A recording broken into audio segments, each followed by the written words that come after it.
വസ്സിയാമു യൗമി ആശുറാ അഹ്തസിബു അലല്ലാഹി അൻ യുകഫിറ സനതല്ലതി ഖബലു. മുമ്പുള്ള ഒരു വർഷത്തെ പാപം പുറത്തു കിട്ടുന്നതാണ് മുഹറത്തിലെ ഈ ആശുറാന്റെ നോമ്പെന്ന് പറഞ്ഞാൽ. അതുകൊണ്ട് ആ നോമ്പ് ഈ ചൊവ്വയും ബുധനും നമ്മളത് നഷ്ടപ്പെടുത്താതെ 9ഉം 10ഉം നോൽക്കാൻ വേണ്ടി ശ്രദ്ധിക്കണമെന്നുള്ളതാണ്.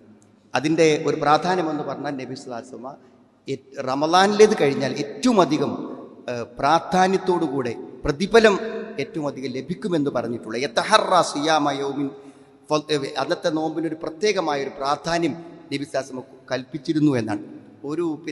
10-നാണ് നോൽക്കുന്നത്, പറ്റുകയാണെങ്കിൽ 9-നോ 11-നോ ഒക്കെ ഒരു നോമ്പും കൂടെ അങ്ങോട്ടും ഇങ്ങോട്ടും അതിനപ്പുറമോ ഇപ്പുറമോ നോൽക്കുന്നത് നല്ലതാണെന്ന് നബി സ്വല്ലല്ലാഹു അലൈഹി വസല്ലമയുടെ വചനങ്ങളിൽ നമുക്ക് മനസ്സിലാവുന്നുണ്ട്.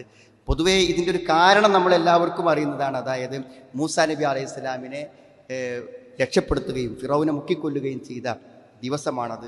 ആ ഒരു ഓർമ്മ, ആ ഒരു സന്തോഷം, അതിനുള്ളൊരു നന്ദി എന്ന നിലക്കാണ് ജൂതന്മാർ നോമ്പ് നോക്കിയിരുന്നത്. അപ്പോൾ ആ നോമ്പ് ആണ് നബി സ്വീകരിച്ചതെങ്കിലും അവരിൽ നിന്ന് വ്യത്യസ്തമാവാൻ വേണ്ടി അത് 9-നോ അല്ലെങ്കിൽ 11-നോ ഒക്കെ അപ്പുറമൊക്കെ ഒന്ന് നോൽക്കുന്നത് നല്ലതാണെന്ന് പ്രത്യേകം സൂചിപ്പിച്ചിട്ടുണ്ട്. പാപങ്ങൾ പൊറുക്കുന്ന പറഞ്ഞാൽ ചെറുദോഷങ്ങളാണ് ഉദ്ദേശിക്കപ്പെടുന്നത്.